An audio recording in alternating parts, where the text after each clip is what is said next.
Hi, Brandon. Hello, Kat. You have an Aurelia. I do.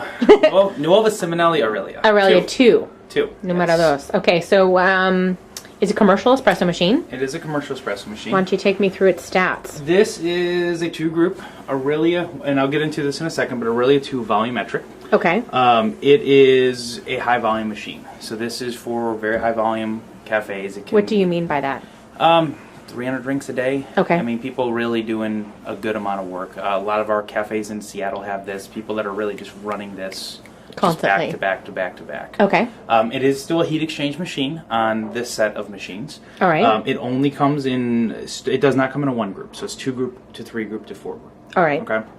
4,500 watt heating element, 220 power. Now here, real quick, I left them off for fun. Might have to turn off the main light to see this, but it also comes with some really cool lights. Oh, So nice. you can see the LED lights that come on. Little disco lighting. You can kind of see that there. Mood lighting. What are your intentions here, sir? I know. What's fun about this, though, is you can actually turn off one or the other. So you can see it has turned off that, but still left on the milk light. Oh, cool. Or I could turn off the milk light, but still leave on this. Got it. What that's for, basically, is it's dark. Most cafes are very dark. You can't see anything. You've got your shot glasses sitting down here. Can't see a darn thing. Or like the back of a restaurant kitchen that's very dark back there lots of times. And so this light here comes right down onto your milk pitcher, and it'll actually shine into your milk pitcher so you can see when you're steaming. Okay. Which is going to be awesome for filming. Yay! So, things to know on these machines, basically. This is, like I said the word before, this is what's called a volumetric machine. What that means is that if I were to have this off and hit this button, this will shut itself off automatically. Okay. So theoretically, boom, just like that. Okay. If it was a semi-automatic, what you'd see is one button over the group head, and this machine does come in a semi-automatic variety. Then when you hit it, it would just run and run and run. Okay. Until you And so that's a semi-auto sort of override over there. Okay. Yeah, that allows me to turn it on or off effectively. So this allows me 4 programmable buttons per group head that I can program any volume I want. So if I want, the way they design it, of course, is single short, double short, single long, double long. Okay, but you can do whatever you want, basically. I can do whatever I want. To get the programming mode's very easy. You open it up, you put it on there. Some cafes have settings like 2.7 ounces. Okay. You know, and that's the big reason why you have this volumetric, because if you were trying to tell your baristas to turn it off at 2.7 ounces, good luck on consistency. Yeah. It's just not going to happen. What's this dial over here? This right here? All right, so these are our gauges. These are on every espresso machine, basically. Every commercial machine you're going to see. The bottom is our pump pressure. So you're going to see when I turn this on, it's going to jump up to just about 9 bars. Okay. Okay, that's where espresso wants to be brewed at. Your top is your steam gauge. Now, that's how much steam I physically have. So when I hit this over here, you can see lots of steam blowing that way. And it kind of, went down a little bit, but not very much. Okay. So we can adjust that if we wanted to. Generally comes set at about 1.2 bars. That's normally your industry standard that you're going to have. Okay. It's easy to use. It's very easy to use. And the other thing, I don't know if you noticed, and I probably just made a mess here, but if you can look right here, it's got what's called a reverse mirror. So for our bottomless portafilters, naked portafilters, whatever you call them, you can actually see the bottom without having to stick your head just underneath it. That's so cool. I don't know if you can get the angle on the camera. I can, yeah. So what makes this the 2? What's different about this versus the first? We went and did a review of the first one, so what are some improvements that they did for the 2? So there's minor differences that matter to some people, not to others. Little things, basically, and I know this won't matter to anyone, but they shifted the group heads. They're more centered. Okay, the other ones were a little off-center. Okay. A lot of the design, so you have this right here. You've got steam arm. You actually have a here, cool touch steam arm. You can hold onto it while I'm brewing. Doesn't hurt. Again, the lighting package is brand new on it. They did make some changes inside, really just trying to evolve it. Okay. But it's very similar to the one. What changes did they make internally? Not too much. I mean, truthfully, when you're in here, where the 2 matters more when it comes to the Aurelia line is actually as we step up. So I mentioned the volumetric and the semi. Yeah. But above here they have one called the digit. They have another one that's called a T3. Okay. And those are all different animals. A T3 basically is a dual boiler type machine. There's actually individual boilers on each group head. Okay. So the electronics needed to do that is some of the differences. If you were to compare this directly to just the Aurelia 1 volumetric, there's not a massive difference. It's very similar. So they did some changes internally to allow for these steps up in functionality. And to start allowing for some electronic PIDs that get inside of there. It still uses all the same, basically same group head. It's a tried and true system. The Aurelia 1 was a great model for a decade or so, give or take, and there's really not much reason to change too much of that. They did make some changes, I believe, inside of the heat exchanger. They put, I think it's Teflon inside there as opposed to a copper to eliminate some of the scale buildup.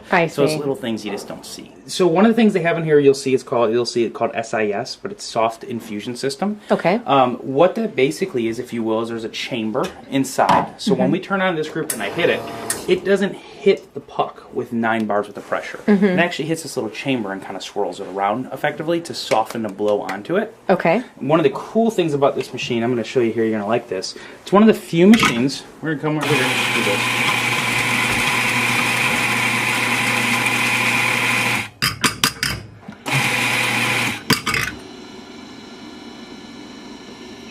Level it off.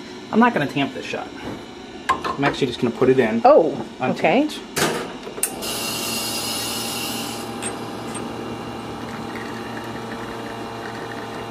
And it actually comes out relatively decent. That's not a terrible flow rate considering the thing is completely untamped. And it'll actually taste good. It's going to come in about 20 seconds. That is because of the soft infusion system. It's a bit of an autocorrect system, if you will. And so the reason they do that is it helps you as a barista back there. If you're a little bit under tamped effectively and you still want to make a shot, it didn't ruin the shot. This was 100% untamped. And you can go ahead and taste it if you want. I mean, it's an espresso shot. It's not bad. It's a little sour, but... A little bit. Yeah, but not too much. Nobody in their right mind is going to also be doing an untamped shot. No. But that's cool, so that it kind of makes up for a little bit, like if you're, slammed and you're going, you're not doing perfect... I guess grind and tamp and dose every single time. Exactly. Yeah. If you were to hit it just directly, that untamped shot with just full 9 bars of the pressure, it would just straight through. Blow right through it. It would be not very good. So now let's make you one that you want to drink. Yay! Because apparently that wasn't good enough for you, Kat. You know how picky I am. And you're going to do some art too, because we took a class, Brandon, at SCAA. I am going to pour you milk, and you are going to get something. Are you going through your cubist phase, maybe? I've actually gotten decent at the heart, but I would say, I don't know, maybe 50% of the time or so. That's not bad. No.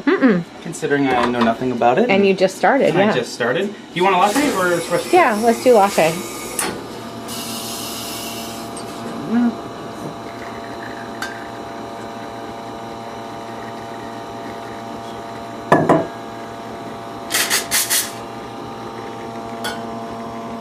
Can you get up? You see? Yeah.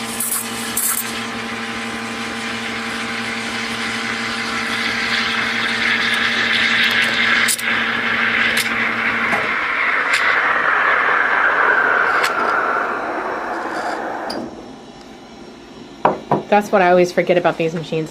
How speedy they are with their steaming. We don't have to wait for 30 seconds like a home machine.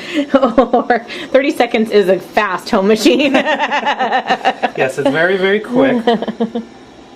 So let's see. I have not poured a latte yet today, so don't make fun of me. Well, I'm going to. Just to get okay with it. That's just what you do, right?